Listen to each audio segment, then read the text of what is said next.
Balikan natin yung unang pagtatapat nitong dalawang koponan. It was the very first game of the season and Olivares just really wowed everyone with that performance. 86 to 83 yung panalo doon ng Olivares College, and I don't think anyone thought that that would be the result and the kind of game na mapapanood nila. Well, they made that comeback nga yung sinasabi mo, diba? It was very solid matchup. You can see the free throws was a big part of that. 28 free throws to 14, and then the 14-point differential in the fourth quarter where they basically made that run na akala mo nga tapos na yung games in favor of CEU, but Olivares found a way to win. Now off this timeout, CEU with zone press and they stick to a zone defense. Let's see how Olivares adjusts. Castro may hawak, bigay sa kanto. De Leon sends it. Ang ganda nung ikot ni Geronimo pero inaabot pa rin. And inaabot pa rin naman ni Dioff si Eli pero doon na sa kamay. That was an excellent move from Geronimo, and normally mabubura na yung depensa pero to sabi mo nga yung tangkad, yung haba ni Maudo Dioff, still able to reach that shot, and Eli right now missing from the free throw line, giving some life to CEU. That 15 to 2 early lead, parang wala na, oh. 6 points na lang. Medyo momentum na towards CEU. Here's Chan. Formento pumasok na rin para kay Coach Derek Pumaren. Fuentes, quick trigger on the jump shot. No, Dioff. Dioff gets the bucket. And the bonus free throw will come as well. And that's a second foul already on Eli. Look at this. Dioff just gonna, again, snatch that rebound. Kulang yung box out ni Eli. Dioff had better position. You can't let that happen. You have to outwork him because he's bigger than you. And then you commit a foul.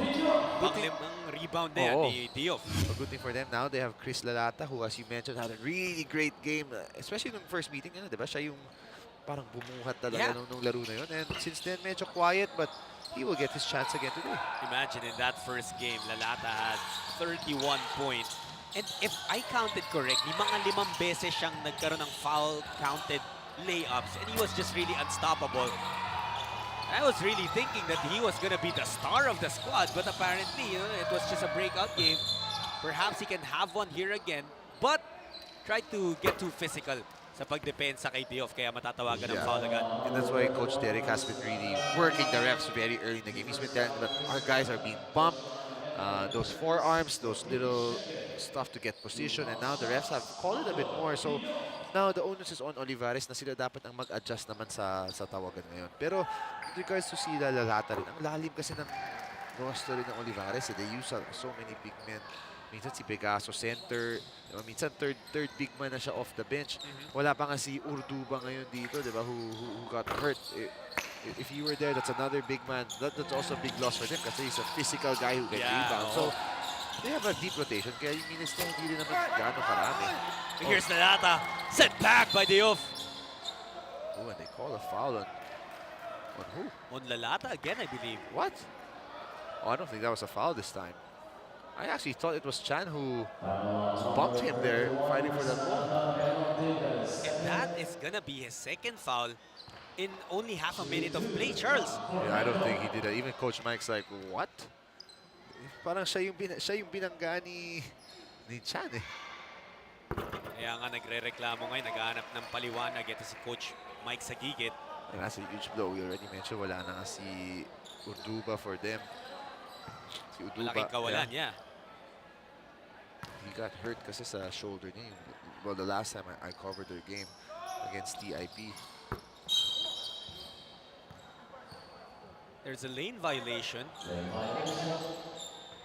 Mukhang si Dioff ang matatawagan. What he did was, nag-fake siya na pumasok para mapapasok niya si Chris Lalata. But good call on the referees, I believe, that while Dioff stepped back, by the time na tinira yung free throw, he really was the one who instigated yung pagpasok ng mga rebounders.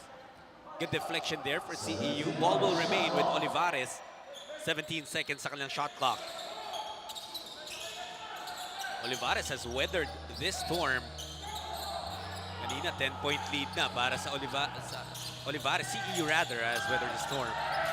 Down to a 2-point game. Oh, that's a foul. Yung sayang. Hindi niya kailangan sumundot doon, no? Pababa na yung shot clock. Manong telling him, just put your hands up. Naka-zone na nga kayo eh. Papunta naman siya sa'yo sa drive. Abangan mo na lang sa taas. But Was he again, too high on the zone? but some coaches kasi they rule on the zone defense pag ball screen yung centering ng mga labas. There are many options. Minsan is the guy on top. Minsan they push on the side. I'm not sure. Maybe the rule here is the center will come out. But in any case, he didn't have to. You can give the guy space because of his height and length. Kahit late siya mag-challenge, tingin ko maabot pa rin niya yung tira. Yun nga, and you'd think that with how effective he is at protecting the rim down in the paint, perhaps, you know, like you said, may kanya-kanyang rules. Just saying that Diop already has 2 blocks and that both of those have come from the paint. Ito naman, susubukan niyang pumuntos but he was off and that's gonna be another foul on him. That's a poor foul, Jud. 2 careless fouls already. Kailangan, and he's telling coach, no. He's saying no. And the coach says no. Go to the bench. Hindi naman kailangan niya pumawala. Siguro na-frustrate siya na ang ganda na ng screen para sa kanya. Very good play. A shot he should have made and he missed. And, you know, that substitution, hindi lang dahil dun sa dalawang foul but also because he's not in any rhythm at this point. Dalawang ang foul, regrettable fouls for him. You can tell dahil pagkapito ng referee, apologize agad siya sa kanyang bench. Lalata, however, misses that first free throw. But despite that, they're still only down 3 points. No? Sila Wamar, tahimik maginitaran. Their scorers, they've been very quiet. Well, CEU still struggling from the field. They've only made 3 out of their 17 attempts. Ang bumubuhay sa kanila, Charles, is their free throws. They're 9 for 13 from the 15-foot line. They've gone to the free throw line a lot. Sa first meeting nga, 14 free throws made lang sila. So now, already 9 in the first quarter. But also their defense, after that quick 15-2 start, they've held Olivares to only 3 points now.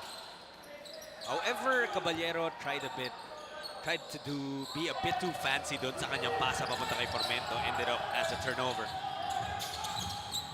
Almajeda calling the shots. Sa gigit, pinag-isipan yung kanyang tira. Here's Almajeda attacking. That floater a bit off. Puentes nakakuha ng rebound. Chance for the last shot. Let's see if they're gonna use it. Formento asking his teammates, relax lang tayo.